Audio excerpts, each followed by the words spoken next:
Habakkuk, Chapter 1. Read from the New Living Translation.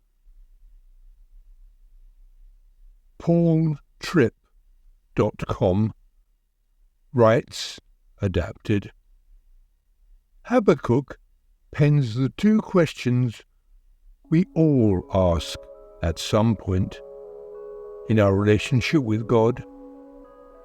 1. Where are you, Lord? And 2. What in the world are you doing? Verse 1. This is the message that the prophet Habakkuk received in a vision.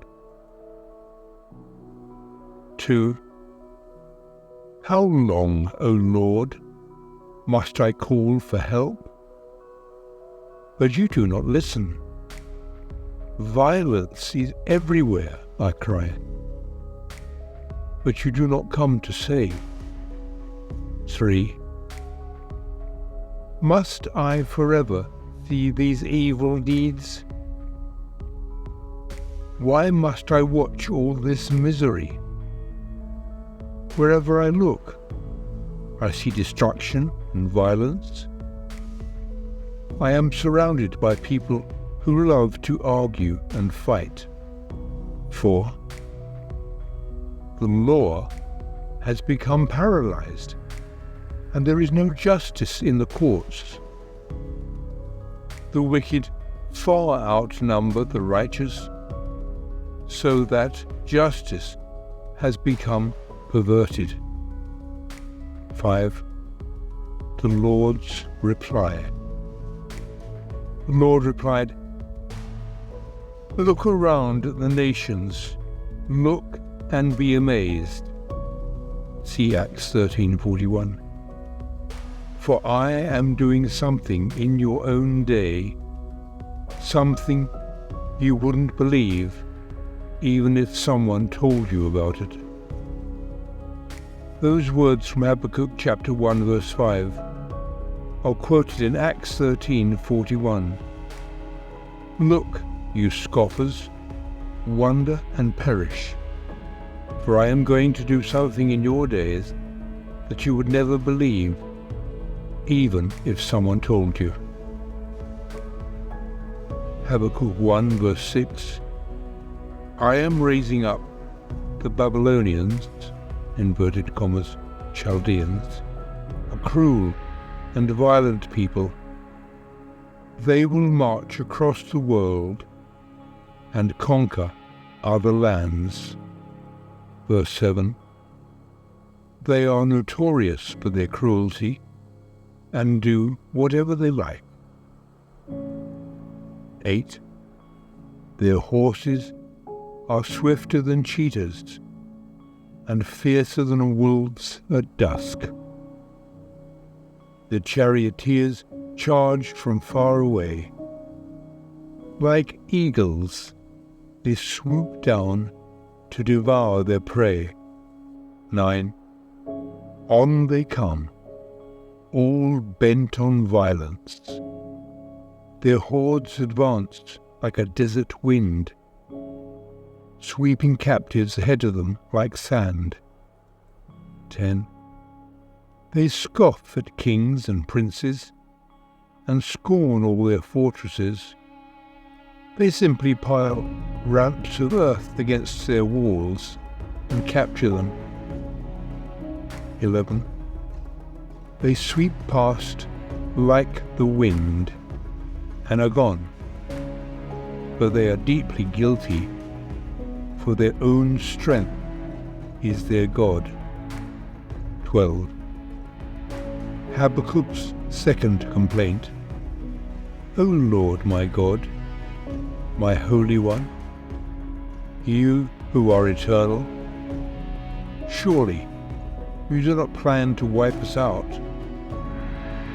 O Lord, our rock, you have sent these Babylonians to correct us, to punish us for our many sins. 13. But you are pure and cannot stand the sight of evil. Will you wink at their treachery? Should you be silent while the wicked Solowat people more righteous than they? Are we only fish to be caught and killed? Are we only sea creatures that have no leader? 15. Must we be strung up on their hooks and caught in their nets, while we rejoice and celebrate?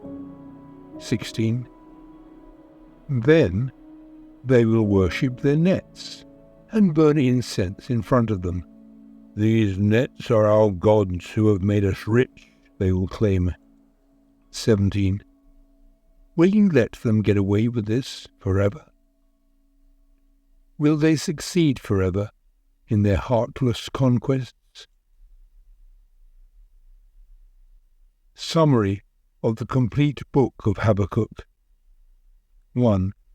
The main theme of Habakkuk is moving from doubt to absolute trust in God. 2. Habakkuk questioned the Lord about the rise of the Babylonian Empire and its role in executing judgment on Judah. 3. Habakkuk lived during a time of injustice and idolatry in Judah. 4. The book comprises of 3 chapters with responses from the Lord.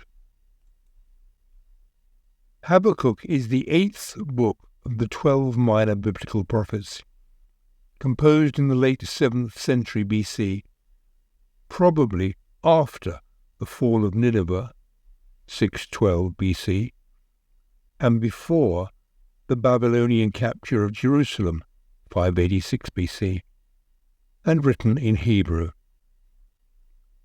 Habakkuk consists of 3 chapters, the first 2 found among the Dead Sea Scrolls. The first 2 chapters are a dialogue between God and Habakkuk.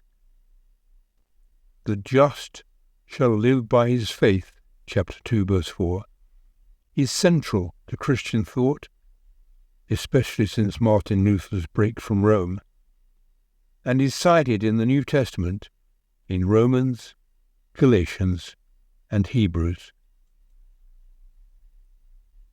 Habakkuk identifies himself as a prophet in the first verse of chapter 1. Temple prophets are described in the first book of Chronicles, chapter 25, verse 1. Temple prophets used string lyres, harps, and cymbals. The prophet may have been a Levite and singer in the temple. The name Habakkuk comes from the Hebrew verb embrace, his name meaning he who embraces, or he who clings. This is appropriate for both the prophet and the book, because Habakkuk comes to a firm faith through grappling with tough questions. Habakkuk inspires us today to maintain our faith in God even in times of trouble, and to always seek his mercy. End of reading.